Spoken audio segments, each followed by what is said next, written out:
Hola, ¿qué tal, querido público? Muy buenos días, tardes, madrugadas, noches. Espero se encuentren muy bien. Hoy traemos un tema muy interesante, muy especial. Hoy hablaremos acerca de la metodología del diseño y establecimiento de situaciones didácticas. Una parte muy importante, pero muy importante. ¿Por qué? Bien, antes de entrar al tema de metodología del diseño, hay que tener en cuenta que una situación didáctica presenta el desarrollo completo para una clase, para que una clase sea eficiente y tenga todo, todo lo que debemos de tener en esta parte de conocimientos y habilidades. Y ahorita vamos a hablar de esto. Primero, al hablar de metodología del diseño, estamos hablando de construir, de elaborar o desarrollar, y que principalmente son términos o conceptos que tienen en común y para su realización, en este caso, requieren de que así lo desee. ¿De qué manera? ¿O cómo podemos lograr esta parte de que así lo deseamos? Principalmente, esta cuestión y esta parte de la realización dentro de la metodología del diseño de una situación didáctica comparten esta parte en común. En común, como decíamos ahorita, para una realización. Y en esta realización requerimos de una aplicación de una serie de conocimientos, de habilidades, de destrezas que principalmente permitan el cumplimiento de lo que ya se haya propuesto como un objetivo de clase o un objetivo del material didáctico en este caso. Para esto es necesario principalmente que nosotros tengamos en cuenta cómo practicar el diseño del material. ¿De qué manera? ¿O con qué fin? Con el fin principalmente de lograr el establecimiento de una situación didáctica, así como por ejemplo el desarrollo de la misma. Y en esta parte, nosotros al hacer este desarrollo de la misma, estamos dando cuenta que el material didáctico en este proceso va a apoyar ¿a qué? Al mismo proceso de enseñanza-aprendizaje. Así que esto es conveniente no perder de vista, en este caso, los fines que persigue la educación en general. Esta parte que estamos nosotros teniendo en cuenta. ¿Por qué?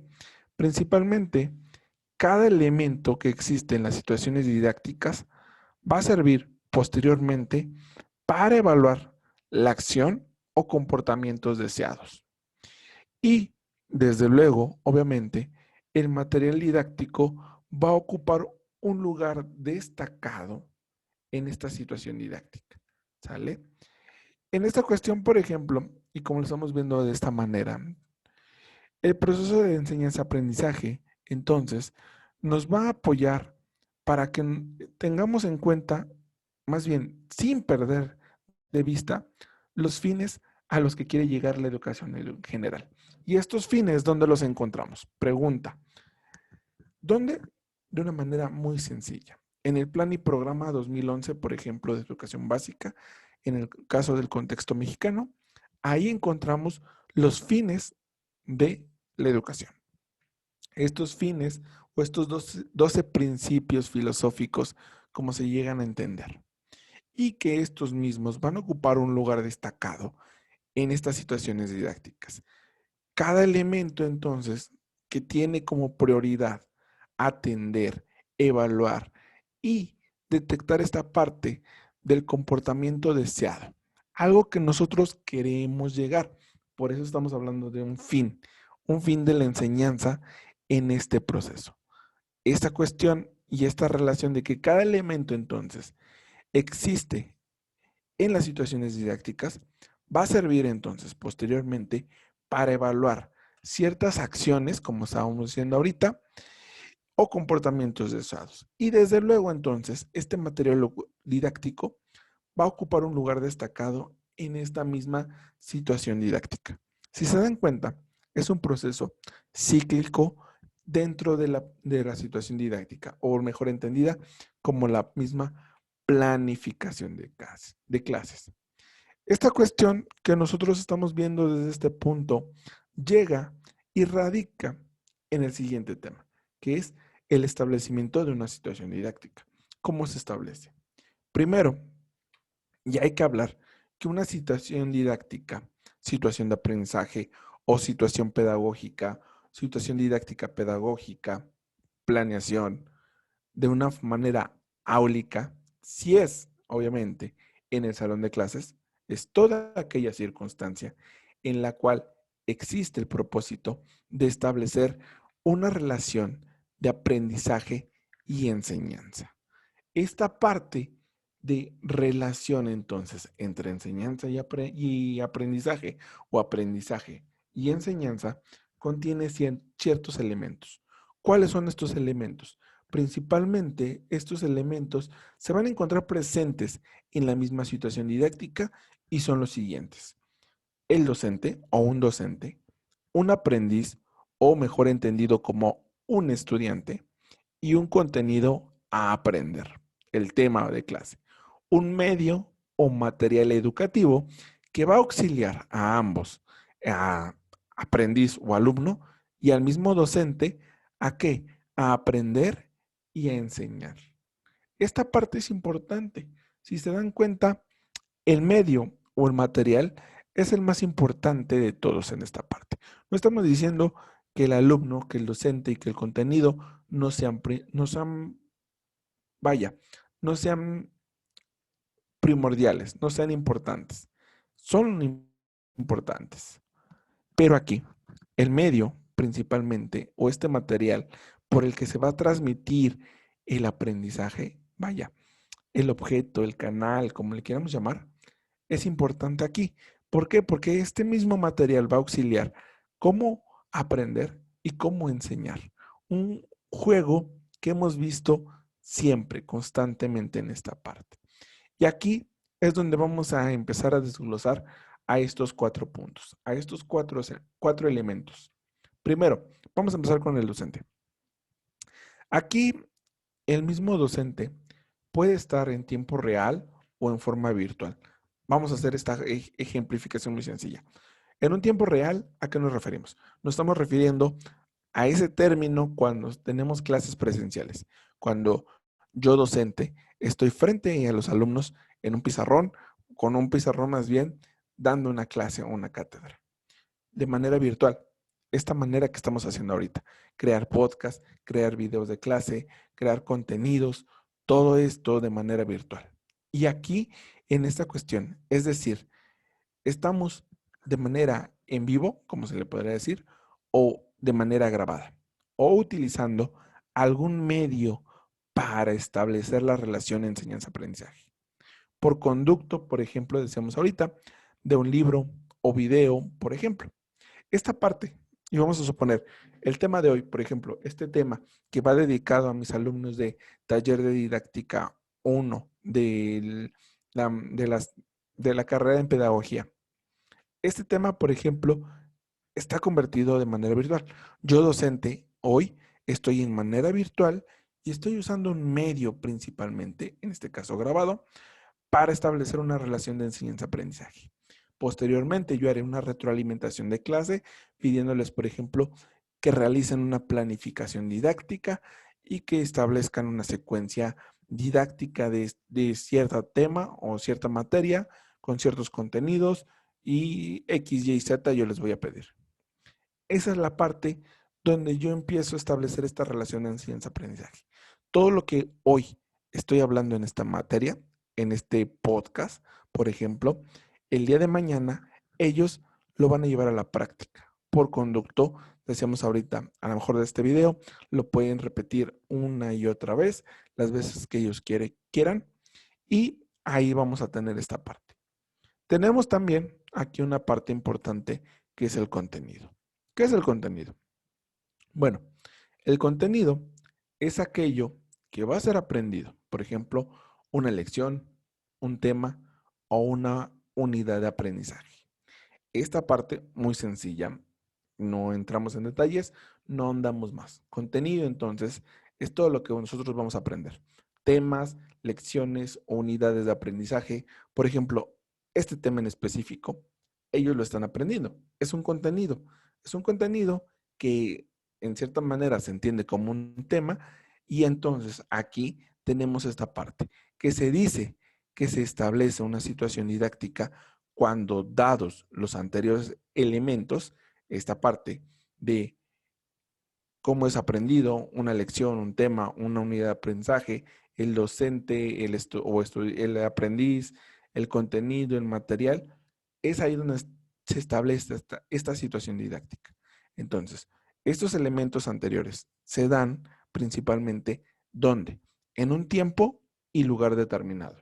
Y se tiene el propósito explícito de aprender. Aquí es donde entra este objetivo, ¿no? Recordemos que los objetivos es, por ejemplo, generar una estrategia donde el alumno puede identificar las principales partes de una situación didáctica. Por ejemplo, ahí yo tengo un propósito y que es explícito en esta manera que el alumno aprenda cómo se establece una situación didáctica. Por ejemplo, ese es mi objetivo o ese es mi propósito. Ahora, ¿qué hay del material educativo? El material educativo aquí es todo aquel instrumento que va a estimular el estado anímico e intelectual del aprendiz. Ojo, aquí tenemos una parte muy importante. ¿Por qué? Porque si se satisface su necesidad emocional de experimentar, de descubrir y aprender, podemos encontrar entonces aquí una parte importante, donde se va a lograr esa unión entre el estado anímico e intelectual, ese paralelismo que debe de existir entre el desarrollo principalmente emocional y el desarrollo intelectual. Esta parte es increíble. ¿Por qué? Porque también va a depender de este estado anímico. Si yo docente llego con el típico de, hola chicos, muy buenos días, el día de hoy vamos a hablar de los materiales educativos. Bueno, es todo aquel instrumento que va a estimular un estado de manera anímica o intelectual de aprendiz. Obviamente se vuelve tedioso. Entonces, ¿qué pasa si yo, docente, innovo? Pongo un pequeño toque. Llego, hago una dinámica. ¿Qué tal, chicos? ¿Cómo están? Buenos días. Bueno, el día de hoy vamos a hablar de un tema muy interesante. Un tema que tiene que ver con esta parte del material educativo. Y bueno, hay que recordar que los materiales educativos son aquellos instrumentos que van a estimular nuestro estado anímico. Es decir, no vamos a estar callados, tímidos, inseguros, como dice en la canción de Los Ángeles Azules. Vamos a estar muy felices, muy contentos. Y esta parte de emoción es lo que se va a transmitir a los alumnos. ¿Para qué? Para la forma intelectual del mismo alumno. Aquí entonces yo, cuando soy empático inclusive con mis alumnos, entiendo las necesidades, los problemas que ellos tienen, llegamos a esta parte de la misma necesidad emocional, donde estamos experimentando y estamos descubriendo y estamos aprendiendo. Y cuando nosotros logramos esta parte, esta unión entre estos dos estados, entonces vamos a encontrar que puede existir esta unión entre el desarrollo emocional y el desarrollo intelectual. Entonces, si yo tengo alumnos felices, completamente felices, obviamente el desarrollo intelectual va a ser mejor. Y ahí es lo que se conoce como experiencias exitosas. Experiencias, espérame tantito, se desconectó. Errores técnicos. Es que les cuento, antes de seguir. Tengo un mini micrófono que me pongo para grabar los podcasts. Y tiene un segurito que se supone se atora la ropa. Pero se me acaba de romper el seguro. Por eso les digo errores técnicos. No le pasa a cualquiera. Entonces, vamos a tratar de arreglarlo. A ver, espérenme. Allá vi. Oh, no soy bueno para la tecnología. Ya me di cuenta. Entra aquí. Ah, no quiere entrar. Ahí está. Ya entró. Listo. Bien. ¿En qué estábamos? Ah, sí. Entonces, este paralelismo que existe entre el desarrollo emocional y el desarrollo intelectual complementa las clases. El secreto para tener una clase eficaz es que el docente sea feliz. Si el docente es feliz, obviamente, pues va a ser feliz toda esta parte.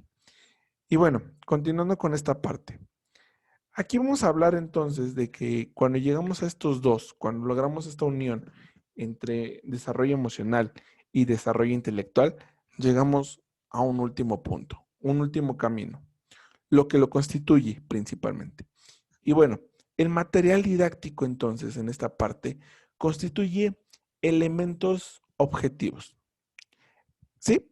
Elementos objetivos que van a servir para guiar la observación del aprendiz o aclarar y completar conceptos.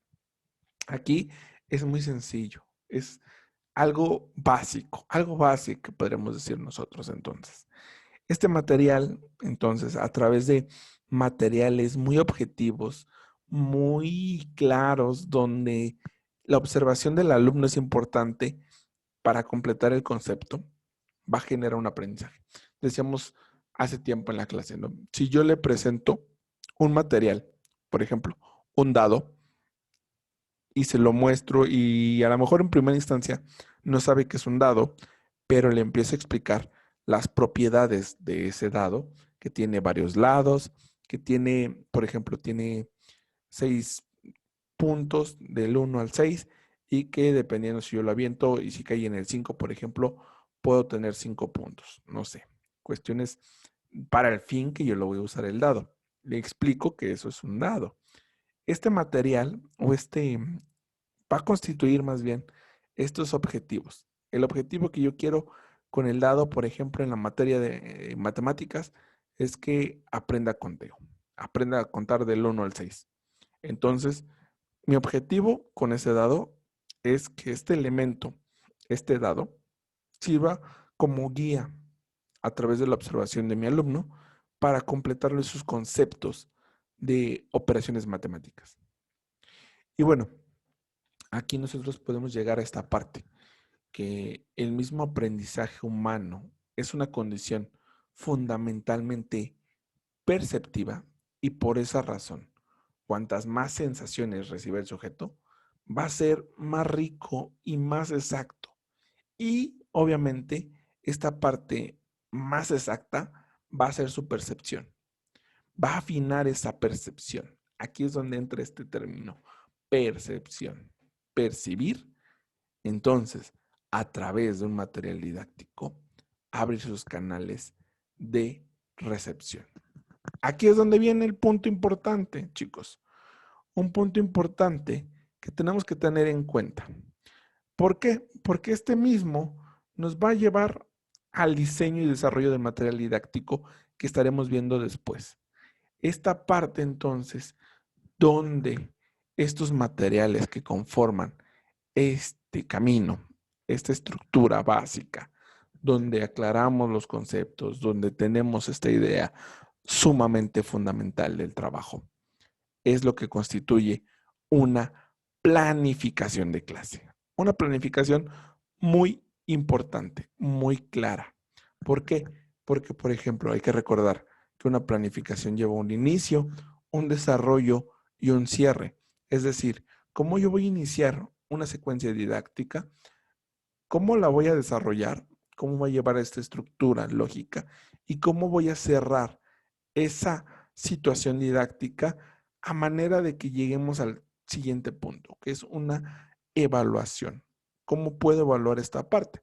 Es decir, que el alumno entienda, reconozca, que interprete a través, por ejemplo, de ciertas estrategias didácticas. Se me ocurre, por ejemplo, la creación de ciertas figuras con plastilina para que él perciba las figuras geométricas o las entienda. Yo voy a evaluar a través de una escala de observación o un registro anecdótico, un diario anecdótico, como se llama, una lista de cotejo que el alumno lo está entendiendo. Y obviamente a lo mejor a través de preguntas le voy a hacer ciertos cuestionamientos acerca de cuáles son las figuras o los prismas geométricos para que él me pueda decir y bueno, Ya, con eso voy a completar o aclarar esta parte de los conceptos para ver si en verdad lo está entendiendo o no.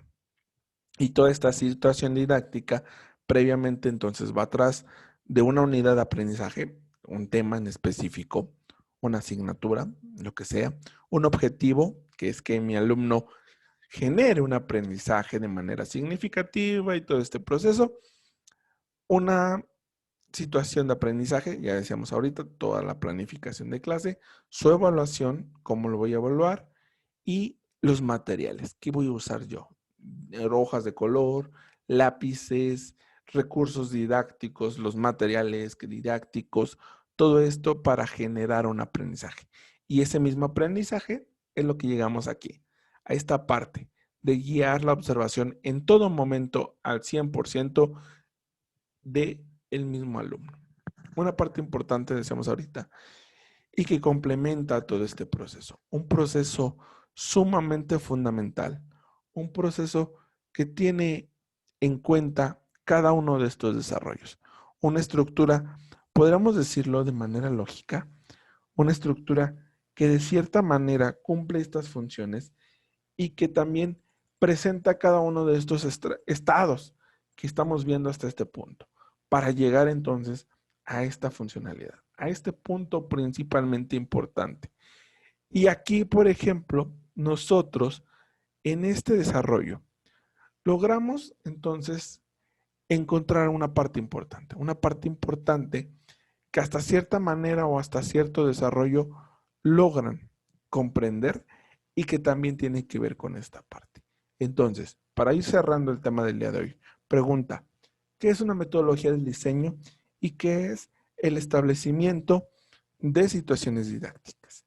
Repetimos, metodología del diseño tiene que ver con la estructura lógica y ordenada de cómo podemos organizar y estructurar ciertas situaciones didácticas que van a llevar a este camino o a este fin, al establecimiento de una situación didáctica a través de ciertos elementos: docente, aprendiz o alumno, contenido, forma de evaluar, ¿sale? O en este caso, para que quede más entendido, docente, alumno, contenido, material. Esos son los 4 elementos: docente, alumno, contenido y material. Esos 4 elementos importantes en el establecimiento de una situación didáctica, mejor conocida como planificación de clase. Bien, chicos, hasta aquí vamos a dejar el tema del día de hoy. Cualquier duda, comentario, duda que tengan al respecto, principalmente acerca del tema, nos lo pueden dejar por aquí. Y si no, por ejemplo, en el grupo de WhatsApp para mis alumnos en específico. Y bueno, eso sería todo. Nos vemos la siguiente clase, que es próximamente. El contenido de lo que necesitan hacer ya está publicado y nos vemos la próxima clase. Cuídense mucho, les mando un fuerte abrazo y nos vemos después. Hasta luego.